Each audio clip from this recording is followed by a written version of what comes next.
আরেকটা অপশন হলো জুম করার জন্য নেভিগেটর প্যানেল।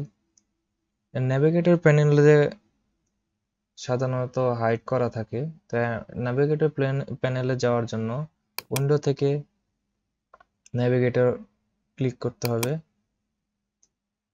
এখান থেকে আপনি এই স্লাইডারটি দিয়ে জুম ইন অথবা জুম আউট করতে পারেন।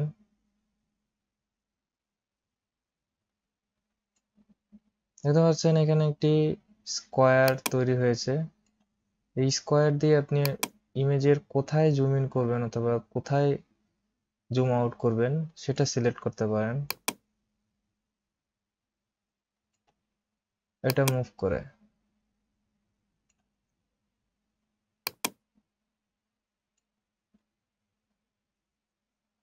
এই প্যানেলটি হাইড করার জন্য এখানে যে ডাবল অ্যারো দেখতেছেন, এখানে ক্লিক করলেই এই প্যানেলটি হাইড হয়ে যাবে।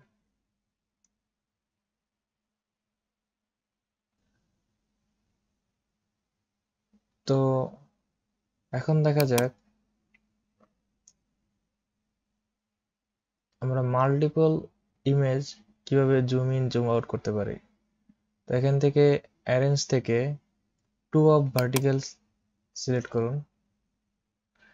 এখন দেখা যাচ্ছে যে এটি 25% জুম ইন করা আছে আর এটি 14% জুম ইন করা আছে। এমন কোনো একটা প্রয়োজন হতে পারে আপনার যে আপনার পাশাপাশি দুটি ইমেজ একই পার্সেন্টেজ জুম ইন করে দেখতে হবে। তো তার জন্য আপনি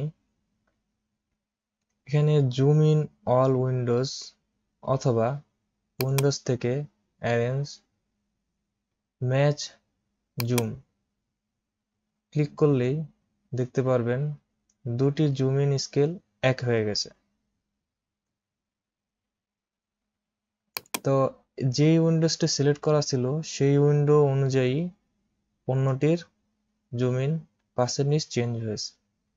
তো এখন দেখা যাক আমি এই উইন্ডোটি ফিট টু স্ক্রিন অথবা ফুল স্ক্রিন বা 100%-এ নিয়ে আসলাম। এখন এটার সাথে এটা একই সাইজ কিভাবে আনা যায়, তো উইন্ডো থেকে আবার অ্যারেঞ্জ ম্যাচ জুম দিলেই দেখতে পারবেন দুটোই 100% হয়ে গেছে। এখন ফটোশপের আরেকটি অপশন দেখা যাক, সেটি হলো হ্যান্ড টুল।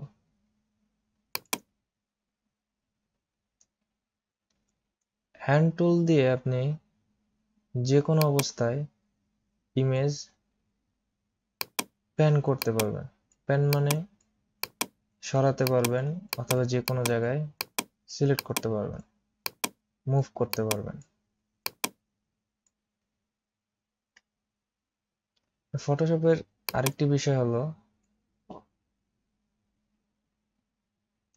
এই হ্যান্ড টুল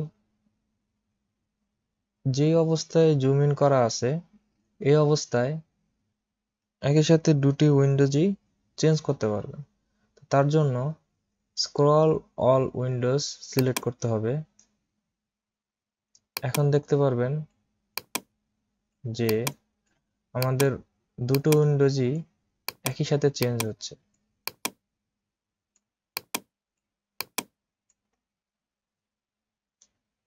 তাছাড়াও আপনি যদি এটি ক্লিক করা নাও থাকে, যদি শিফট চাপ দেন তাহলে দেখবেন দুটি উইন্ডোজই একসাথে চেঞ্জ হচ্ছে।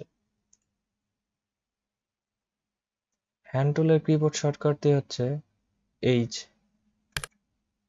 চলুন দেখা যাক জুম অপশন দিয়ে কিভাবে একই সাথে দুটি উইন্ডোজ চেঞ্জ করা যায়। তো জুম সিলেক্ট করতে হলে কিবোর্ড শর্টকাট জেড ক্লিক করলে জুম সিলেক্ট হয়ে যাবে। তো এখন জুমে যদি আপনি একই সাথে করতে চান, এখানেও একটি অপশন আছে জুম অল উইন্ডোজ। তো এখন আপনি দেখতে পারবেন এখানে আমি জুম ইন করলে তার সাথে সাথে এই ইমেজটিও জুম ইন হচ্ছে।